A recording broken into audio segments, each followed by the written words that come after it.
I love walking at night. I've walked through cities, through suburbs, and through sheer wilderness. It's always eerie and relaxing. To make things even better, I often pop in some earbuds and play some creepy podcasts or stories from my favorite people, like Nature's Temper or the No Sleep podcast. So tonight, I figured I'd help you out, all you nighttime walkers and joggers out there. Here are some very creepy and unsettling stories that I hope you'll listen to on a nighttime walk. Prepare to be scared, but of course, before you go out anywhere, make sure you stay safe and cautious. No one is truly safe at night. If you have a scary story of your own, share it with us at darkstories.org. Now, let's begin.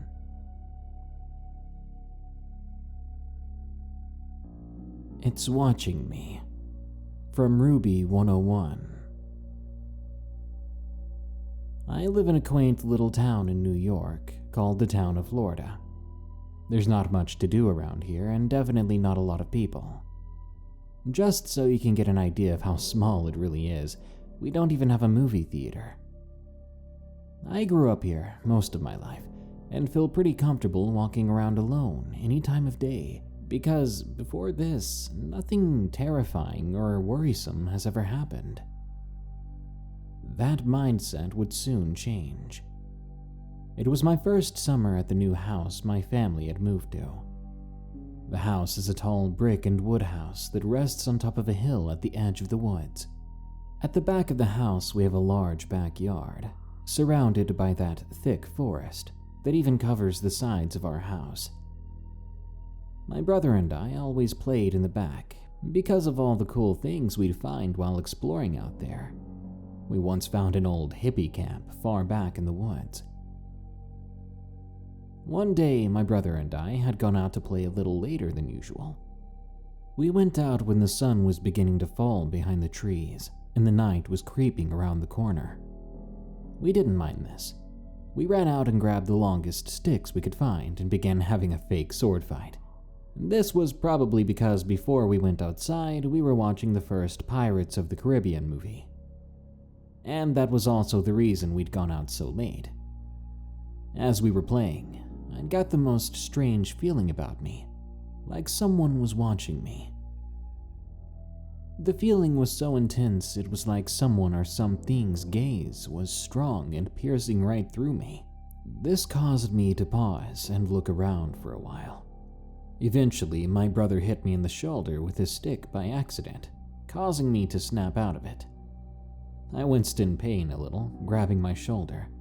He quickly dropped his stick and apologized. I shook my head and told him I was fine, but I needed him to be quiet for a moment and listen. I was on edge and trying my best to hear or see what it was. A few minutes passed by, and I finally heard it. There was something sniffing around in the woods behind us. I quickly turned around and began scanning the still tree line until my gaze landed on a small clearing that exposed some movement of something beyond it. It almost looked like an animal of some sort sniffing the air. When it noticed me and my brother facing it, the creature stopped and looked at us. I froze. Fear and confusion filled me, while I slowly pushed my brother in place behind me. I could not see its body, but I could see its face. It looked like a wolf, but there was something scarier about it. It was a light brown with glowing green eyes, ears that were pointed. It was tall, and its teeth were so long they hung out of its mouth like little knives. The animal wasn't snarling, just staring. When it made eye contact with me, I had a strange feeling of clarity and peace. I still don't understand why, but I got the strange urge to go towards the creature. It was this compelling force that I can't explain. I slowly put one foot in front of the other, walking towards it, but my brother shouted and yanked at me. I quickly snapped out of the trance-like state I was in. I grabbed my brother and ran into the house, locking all the doors behind us. Despite feeling safe now, I still knew we could be in danger. Later that night, I had gotten ready for bed and laid down. As I was lying down, I felt an overpowering urge to look out my window. I stood up and walked over to the window pane, parting the curtains. When I got a clear view of the yard, I quickly saw it. Standing in the center of the yard was the same creature from earlier. I stared at it, and it stared at me. I felt nothing but peace again, even more so than before, now that I could see the whole thing. The creature had a powerful body, toned and lean. This creature stood on 2 legs. It had long claws at the end of even longer arms. Its fur was long and smooth, but shaggy around the head. It was thin and stuck close to its skin. But it had shaggy fur around the neck, sort of like a lion's mane. And then I saw those familiar green eyes. Locking eyes with this thing made me compelled to approach it again. I quickly snapped out of it though, shutting the curtains and going back to my bed. That happened 3 years ago, and I haven't seen the creature since. But during one winter, I found large wolf-like tracks coming into the yard, always stopping in the same exact spot where I saw that thing that night. I can't help but think it watches me. I've no fear of it, and so far I've felt peace and safety when it's around. But maybe that's its way of drawing me closer. Occasionally, I find small, dead animals left in the spot of the yard I always go to read. Squirrels and rabbits. I don't have any animals that would do this, and I doubt a wild animal would do it either. If I don't remove the small animal, it will just stay there until I do, as if the other wild critters out there are too afraid to mess with it. I've only ever seen a coyote once a few feet back in the woods from my house. It was dead. Poor thing had its throat ripped out. My guess is the creature I saw didn't want it near where I was. I still don't know the reason for this. Is it defending its territory and somehow hunting me more intelligently than other animals could? Or is it actually trying to protect me? If I ever see it again, I'll let you know. Them, from Gordon B. Before I tell you my story, there's something I have to say. It's gonna sound weird, but I'm not a very hairy guy. I'm serious, bear with me. It will be important later. When I was 8 years old, I was very stupid, as most 8-year-olds are. As a result, I thought it would be a good idea to pour a glass of pure alcohol on top of a burning fire my friends and I had lit to burn sticks, bugs, and things of the sort. My legs caught on fire quickly. I screamed and rolled on the sidewalk for a few terrifying seconds, and the result was that every single hair of my already barely hairy 8-year-old legs got scorched into oblivion. Now, it all started in March of 2004.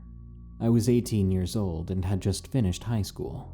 I was attending a technical course in the morning because I hadn't decided on a college course yet. Life was good for me. I would basically go to the course in the morning and then come back home, spending the remainder of my day sleeping or playing some video games. One night I had a very classic sleep paralysis experience, in which I woke up, eyes open, belly down, fully paralyzed. I tried to move, but I wasn't able to. That in and of itself was already scary, but then I realized the outside lights were on, and they were never on at night. Not these. They light up a very specific part of the outside house, and we would only turn them on if we were doing something on that side of the house. It was not an immediate red flag for me, and after noticing the light, I noticed something else. I wasn't alone in my room. I turned my eyes in the direction of the person as much as possible, but being paralyzed, that was difficult. This person ended up not being a person at all when I made them out. To keep it short, it was some sort of alien. A classic, proper alien. Tall, with oily gray skin and blacker than black eyes. It was just standing there in my room, right at the corner of my vision, staring at me. I tried screaming or moving, but nothing worked. At some point, this creature seemed annoyed with me trying to escape, and it took one single step towards me. Before I knew it, I was unconscious again. I know this because suddenly I opened my eyes and it's the next morning.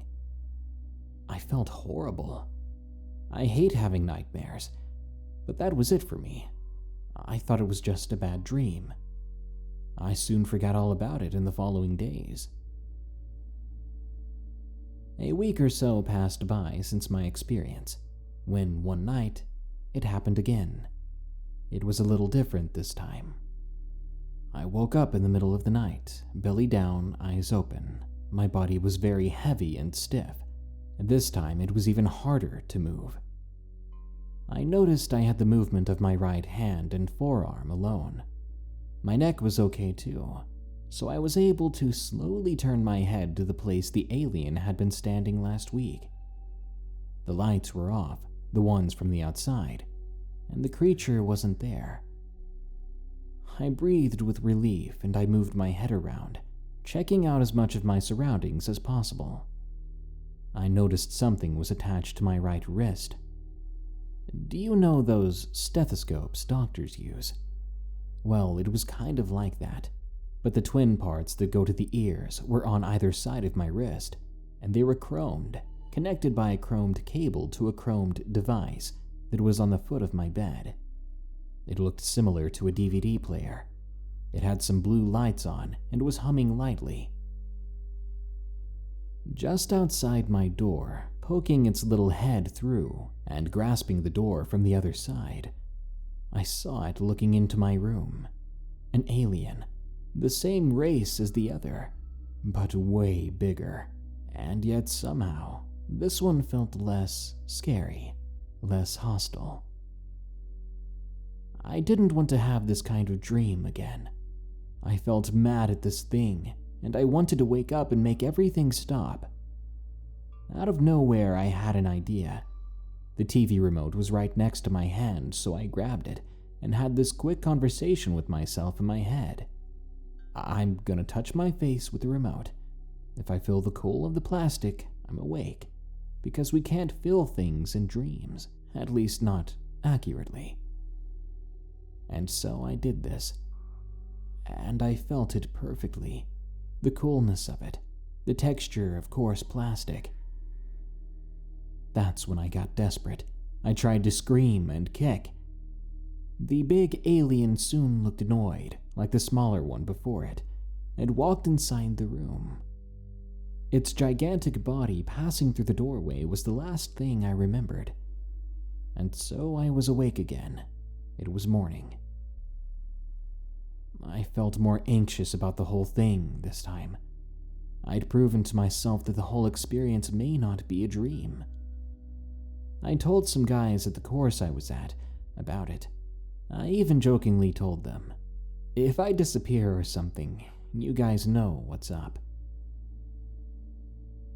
A few more days later, I'd finally begun feeling comfortable enough to sleep again, almost forgetting all about the two previous encounters. This time it was the middle of the afternoon.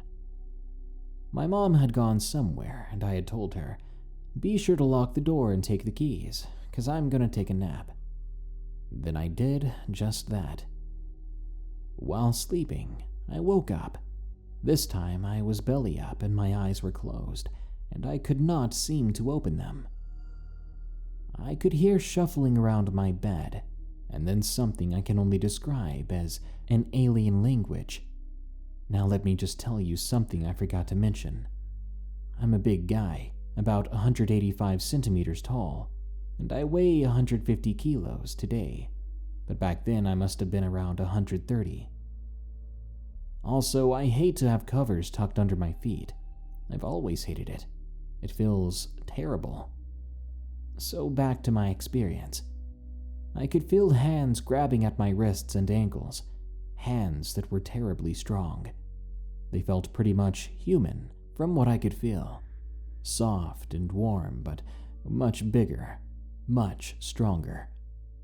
I felt myself being lifted from my bed. Remember, I'm a big dude, and it seemed like just two of these guys lifted me from my bed like it was no big deal. As soon as I was out of the bed, I went unconscious again. I woke up to my mom banging on the front door. She was saying that she forgot her keys, that I need to wake up to let her in. I woke up groggy, feeling confused. When I was getting out of bed, it happened. My feet were tucked, tightly and literally tucked, with the blankets under them. I immediately began to break down and cry. I opened the door and my mom calmed me down. I didn't tell her anything, though. I just said that I had a nightmare about our dog dying, and she believed it. Nothing ever happened again, not that I could remember at least. Right now you must be asking yourself, okay, I heard this guy's story and it's finally over, but what was all that hairy leg stuff about at the beginning? Well, I'll show you these pictures along with the story. You see, I really am not a very hairy guy. Until I'd lit my legs on fire that one time, which burned the hair off of my legs and caused the hair to grow back tenfold. After that, my legs were the hairiest part of me. The night before this last experience, my legs were as hairy as ever.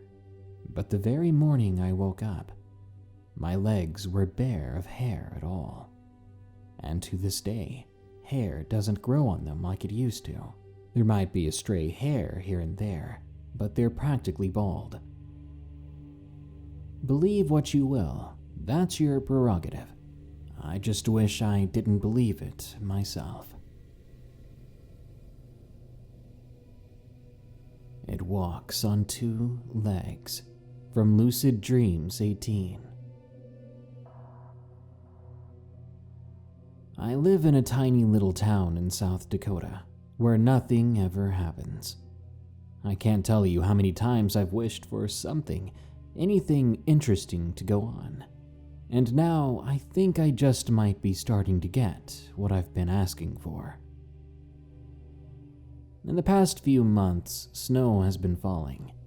I've been taking my dog for a walk around the few blocks near my house, because I really hate the cold, so I like to make the walks pretty quick. Let me give you a little visual of what this spot in particular looks like. If you go down the street beside my house, straight ahead is a small field, and a couple more houses. I live on the edge of town.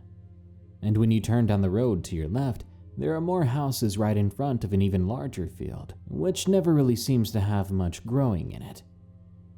One of these houses has always made me feel a little weird at night, but I figured it was just me being paranoid. The house is owned by a very sweet old woman and her adorable little dog, Freddy. Now, there's nothing wrong with the house itself. It's just that the backyard is absolutely pitch black at night, and it gives off kind of a creepy vibe. So a couple of weeks ago, I was walking my dog down that particular block when I began to feel uneasy. I just figured it was because I was near that house again, so I thought nothing of it. But then, as I got closer to it, the feeling grew worse. I noticed that my dog was pulling toward the yard, but I pulled him back. I was thinking he smelled Freddy out there and wanted to go pee in the yard to mark his territory, even though it wasn't actually his. Keep in mind, my dog is 75 pounds, a German Shepherd, so he can be hard to control on our walks, if he's determined enough. I soon gave up and let him walk toward the edge of the yard, where of course he had to pee. He was sniffing the ground after that. I soon noticed the tracks of a deer in the yard. This is very common as we live right next to that big field, and deer commonly walk around the edge of town at night. But then I noticed something odd. The tracks led right up to a big tree and just stopped there,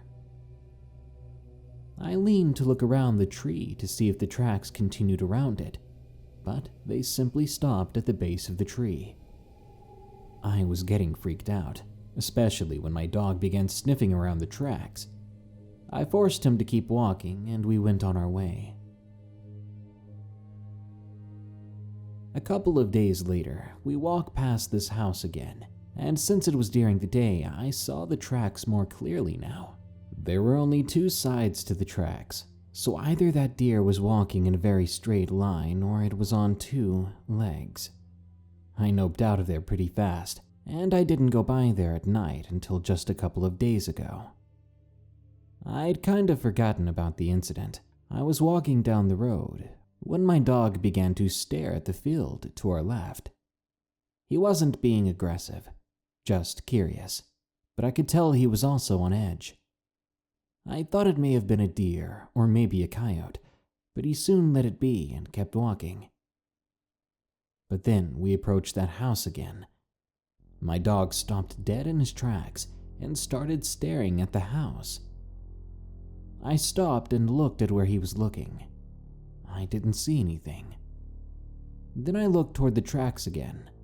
They were leading up to a bigger tree than the first time, and they were clearly fresh in the snow. They weren't covered up at all yet, even though it was snowing harder than before, and the ground still looked soft. My eyes couldn't help but drift up the tree where I saw nothing. I pulled on my dog's leash and led him back home, not caring about the walk too much anymore. He kept looking back at the house though as we walked away, and I haven't walked him by there again. It's been about 3 days. My dad went hunting. From Pawpaw. My family loves camping and hiking in the woods. On one such camping occasion, while my cousins, my brother, and I were sitting around the campfire swapping ghost stories, each of us trying to come up with a scarier story than the last, my dad interrupted us and told us he had a very scary and true one. He says it's not so much a story, but a recollection of something that happened to him many years ago. It was the reason why he quit hunting. My dad is from a place in northeast India where the majority of the population practices hunting of wild animals. The dense tropical forests are rich with wildlife. It was during one such hunting trip that my father vividly recalls what he and his hunting partners experienced. I don't recall the exact year of the incident, but my brother and I were quite young. We don't live in our dad's hometown, so we would go once a year to spend the Christmas holidays with dad's side of the family. Now, dad's hunting group consisted of 4 men. One day they set out into the woods for their hunting trip. Strange things began happening on the very first night. Everyone was ready to start the hunt once the sun set. The men were soon hunkered down below trees, waiting for their prey. Suddenly, a strange clapping sound began to fill the air. It continued on the entire length of the night. It was very loud, not at all similar to any sounds an animal around there could make. Nobody there could make out what it was or who it might be. Not only that, but it seemed to emanate from everywhere around them. These men, these experienced hunters, were frightened. Apart from those strange sounds, there was plenty of game that night.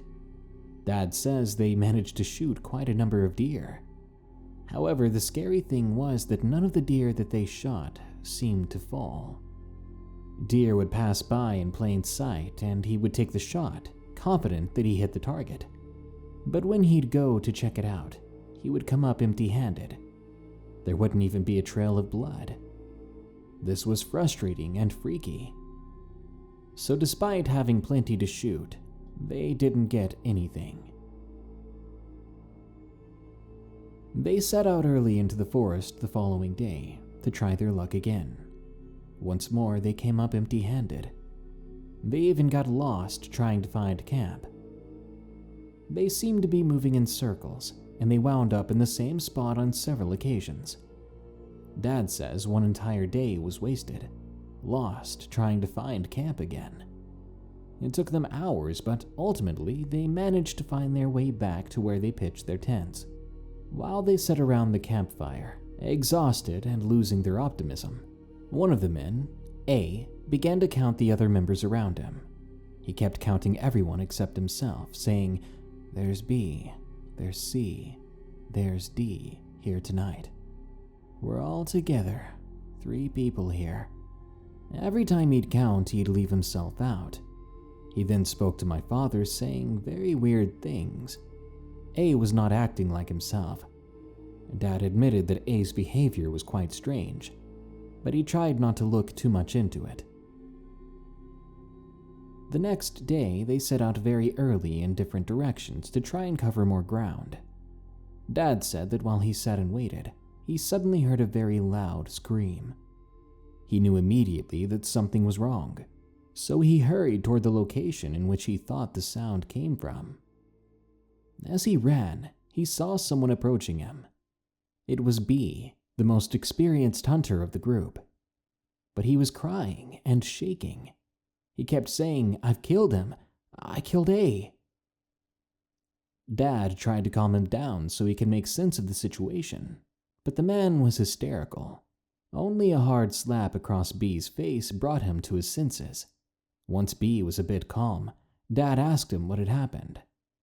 It was then that B shared the horrifying news. He said that while he waited in ambush, he saw a bear approaching him. He insisted that the figure that approached him was a big black bear. Being an experienced hunter, there was no mistake in his mind at what he was seeing. It was a bear and it was ferocious, so he pulled the trigger and the animal fell to the ground with a thud. When he went closer to inspect it, hoping to find a dead bear, to his horror, he found that he had shot and killed A. I don't know how much of my father's story was true, but it was a tale he told around that campfire that surely scared us. I mean, it stayed with me all this time, and here I am, telling this story to you. Who knows what really happened in those woods to my dad and his friends? Sounds crazy. From Dania O. Being born Irish, we tend to be superstitious. I grew up every summer in the States, and I had a cousin who was more like a sister to me, and we shared everything together. As she and I grew older, we went separate ways. I followed my parents' path to be brought up abroad. Eventually, though, I was able to spend a summer with her. It was good to see her again. At one point, as I was staying with her, she was looking at a vanity. I was watching her do her thing, when suddenly she looked over at me, and I had the strangest, most terrifying feeling. It was like I knew this was the last time we'd ever see each other. At first, she seemed confused at my expression, and then she seemed sad and knowing, as if she had the same feeling too. The following day, I left to go back to my parents' place. That very same night, at about 9 p.m., we received a call on the landline. I picked it up. I immediately heard my aunt crying hysterically in the background. My uncle was on the phone, saying, "Put your mom on the line." I did just that. I stayed close enough to hear what was being said. I heard my uncle tell my mom to just get over here, that it is bad. We headed to a hospital. I rode in the passenger seat, when all of a sudden my vision began to blur and take on a different perception. Instead of seeing a car and my parents in the front seats, what I saw was a coffin laid before me, with my cousin inside. I saw what she was wearing, along with many mementos that people laid out before her. I shook my head, and everything was back to normal. My cousin died that night, and what I could never understand was when we went to her funeral, how that funeral looked exactly the same as the vision I had in the car. It was the same type of coffin, The same mementos were laid out beside my cousin. How did I know it would be like this? And how did I know my poor cousin was not long for this world? About a year after that experience, I still hadn't come to terms with her death. But I would begin to feel something weird at night. A presence next to my bed. Someone sitting down on the mattress, weight being applied to it. And every time I would experience this, I would not be filled with fear. I would be filled with calmness and happiness. I miss my cousin, and I wonder still, what made me see those visions? And why did we both know that she was soon to leave? By now you're at the end of your night walk. You're out of breath, probably from walking or running, but maybe it's from the fear. So you'd better head on home before these stories come to life.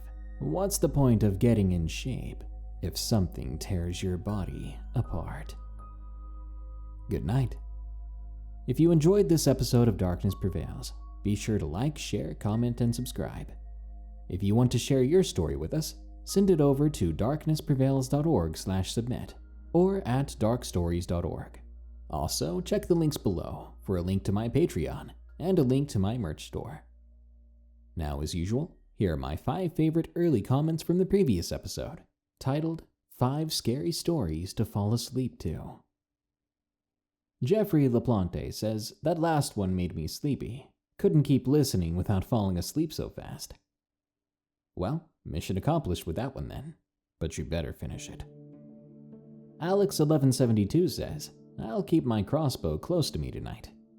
Some dudes cuddle their wives, but real men cuddle crossbows. Teal Butterfly says, "Being snowed in is the perfect time to have some scary stories." Yeah, nothing like having absolutely no escape when being completely terrified. Finn Nebauer says, "I just got a new job today, and this video is just perfect for me getting a good night's sleep. Thank you." You're welcome, and good luck with your new job. Hope it's a keeper. And Black Rose says, "I wish I was falling asleep to this, but alas, I'm still at work." Hey, who says you can't sleep at work? It's some of the best sleep you'll get your whole life. Well, that brings us to the end of this Darkness Prevails episode, but don't you worry, because more scary stories are on the way. Until next time, here are the credits to my amazing patrons who continued to donate. They're great role models. Remember, stay safe out there, and stay creepy, because this world is a strange one.